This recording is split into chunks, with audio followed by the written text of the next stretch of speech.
I stood at the window of my penthouse office, watching the city lights flicker to life in the growing dusk. 50 stories below, employees were leaving work for the day, including my father, mother, and sister, though they had no idea they were working in my building. 10 years ago, they'd thrown me out of our family home, calling me useless, a disgrace, a disappointment. Now they worked for my company, Nova Technologies, without knowing I was the founder and CEO. The irony wasn't lost on me. "Ms. Parker." My assistant Sarah's voice came through the intercom. "Everything's set for tomorrow's company-wide meeting. Are you sure about this?" I smiled, touching the glass. Yes, it's time they knew. The night they kicked me out was burned into my memory. I was 22, fresh out of college with a degree in computer science, not the law degree they'd wanted me to pursue. What kind of career can you have with computers? My father had sneered. Real success comes from connections, prestige. My sister Diane was the golden child, top of her class at law school, engaged to a senator's son, everything they'd wanted in a daughter. I was the disappointment who spent too much time coding and not enough time networking at country club events. The final straw came when I turned down a position at my father's law firm to work at a tech startup. "If you're too good for this family's help," he'd roared, "then you're too good for this family." They'd given me an hour to pack. My mother stood in the doorway, arms crossed, watching me throw clothes into a duffel bag. "This is for your own good, Emma," she'd said. "Sometimes people need to hit rock bottom before they can succeed." Diane had smirked from behind our mother. "Maybe now you'll learn what real life is like instead of playing with computers all day." I left with $200 in my pocket, a laptop, and an idea that would change everything. The startup I joined was working on revolutionary AI technology, but their management was a mess. Within 6 months, they were on the verge of bankruptcy. That's when I saw my opportunity. I approached venture capitalists with a plan to buy out the company and restructure it. They were skeptical at first. I was young, unknown, with no business experience. But my pitch was solid, my understanding of the technology unmatched. I got the funding. By 25, I had turned the failing startup into Nova Technologies, now one of the fastest growing tech companies in the country. But I kept my identity private, operating through a series of holding companies. The public face of Nova was our COO, while I worked behind the scenes. 3 years ago, Nova bought the downtown office building where my father's law firm was struggling to pay rent. Instead of evicting them, I had my HR department offer them positions. My father became our legal counsel. My mother joined as an office manager. Diane, whose prestigious law career had stalled, took a position in our contracts department. I watched them through the building's security cameras sometimes. My father, his hair now more gray than black, hustling through the lobby each morning. My mother organizing office parties, trying to network her way up the corporate ladder. Diane, her designer suits a little less pristine these days, always looking slightly desperate to prove herself. They loved working at Nova. I heard them bragging about it at family events I wasn't invited to, information gathered through the extensive network I'd built over the years. A truly professional environment, my father would say. Finally, a company that recognizes talent, my mother would add. If they only knew that the mysterious CEO they speculated about was the daughter they'd thrown away. Now, standing in my office on the eve of the biggest revelation of my life, I thought about the journey. The nights spent sleeping on friends' couches while coding. The meals skipped to pay for server space. The endless meetings with investors who couldn't see past my age and gender. Sarah knocked softly before entering. "The presentation is ready for tomorrow. All employees have been notified of the mandatory meeting." I turned from the window. "How many people do we have now?" "Just over 3,000 in this building alone," she replied. "Your family is scheduled to be in the front row." I nodded, picking up a framed photo from my desk, the only personal item in my minimalist office. It showed a much younger me at my college graduation, before everything fell apart. I was smiling, unaware that within months my family would disown me. "Miss Parker." Sarah's voice was gentle. "Are you having second thoughts?" I set the photo down. No, they need to know who they'd been working for, who they threw away. The company meeting tomorrow wasn't just about revealing my identity. We were announcing Nova's latest innovation, an AI system that would revolutionize legal research. The irony was perfect. The daughter they dismissed as useless had created something that would transform their precious legal profession. My phone buzzed. An email from my father sent to his department head. Looking forward to finally meeting the CEO tomorrow. I have some suggestions about restructuring the legal department.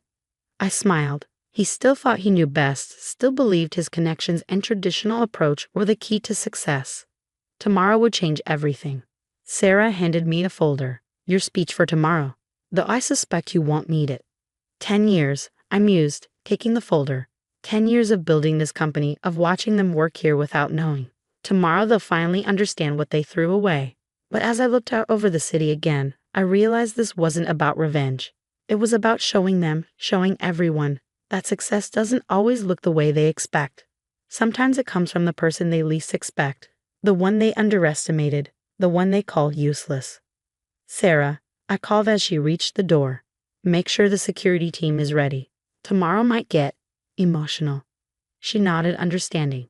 We both knew that when my family realized who really owned Nova Technologies, who really signed their paychecks, who really controlled their futures, the reaction would be explosive. But I was ready. I hadn't built an empire by being afraid of confrontation. Tomorrow, the daughter they'd thrown away would show them exactly what useless looked like.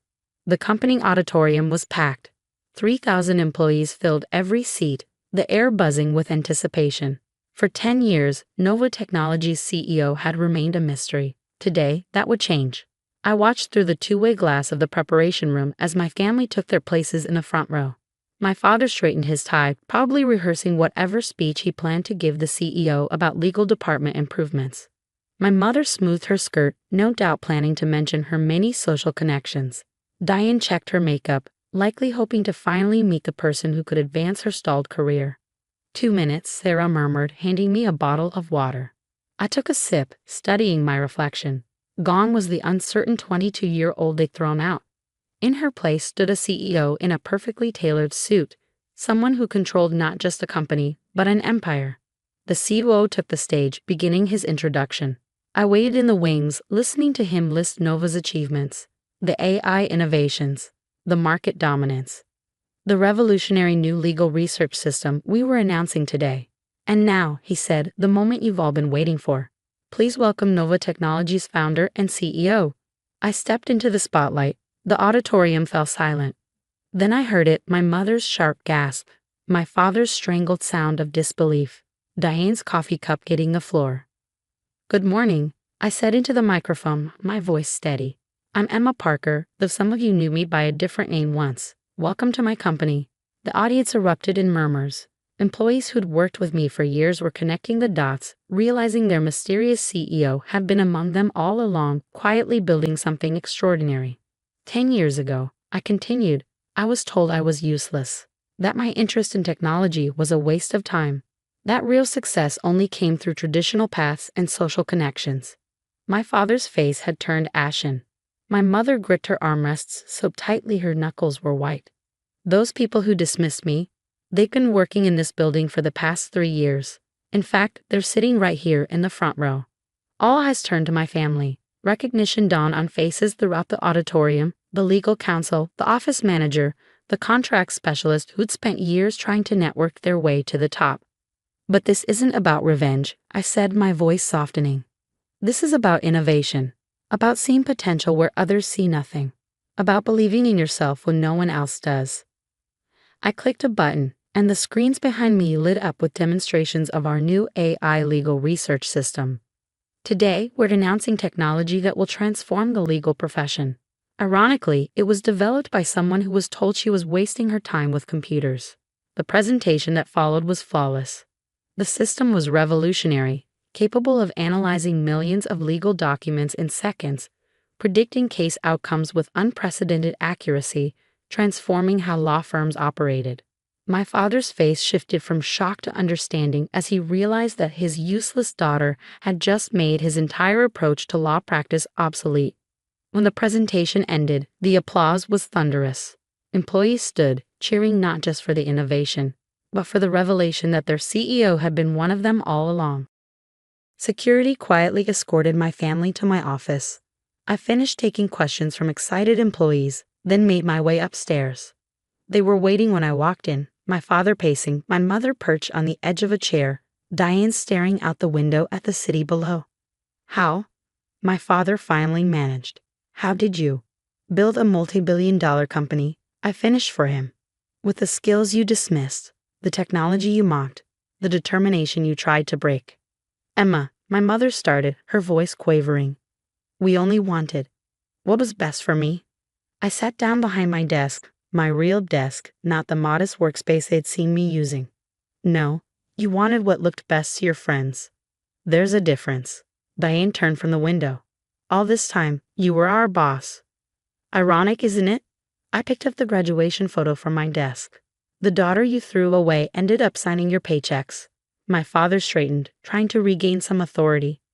Now see here, young lady. No, I cut him off. You don't get to play the father card now. You lost that right the night you gave me an hour to pack my life into a duffel bag. I stood up, smoothing my jacket. You're all excellent employees. Your performance reviews are consistently strong. You'll be keeping your jobs, though I suspect the dynamic at family dinners might be a bit different now. You let us stay, my mother whispered. After everything. Like I said, this isn't about revenge. It's about proving that success comes in many forms. Sometimes it comes from the person you least expect. They left my office looking shell-shocked, decades of superiority stripped away by the realization that the daughter they dismissed as useless now controlled their careers. The next few months brought changes they never expected. My father's suggestions for restructuring the legal department gathered dust. Our AI system made them obsolete. My mother's social connections meant nothing in a company where performance mattered more than pedigree. Diane had to accept that her sister, not her law degree, was her best path to advancement. But something else changed too. Slowly, they began to see me, really see me. Not as the disappointing daughter who wouldn't follow their path, but as someone who had built something remarkable on her own terms. Family dinners resumed, though now they were held in my penthouse. The conversations were different, less about status and appearances, more about ideas and innovation. They learned to listen, to see value in different perspectives, to understand that success doesn't always wear a lawyer's suit. I kept my old workspace in the building, sometimes still working alongside employees who now knew I was their CEO. It reminded me of why I built Nova, not to prove my family wrong, but to prove that anyone can succeed if they believe in themselves. The photo on my desk now has company, a new one, taken at last year's company picnic. My family is in it, smiling genuinely this time. We're not perfect, but we're learning. They're learning. And me? I'm exactly where I'm supposed to be. Running the company that proved useless was just another word for unlimited potential.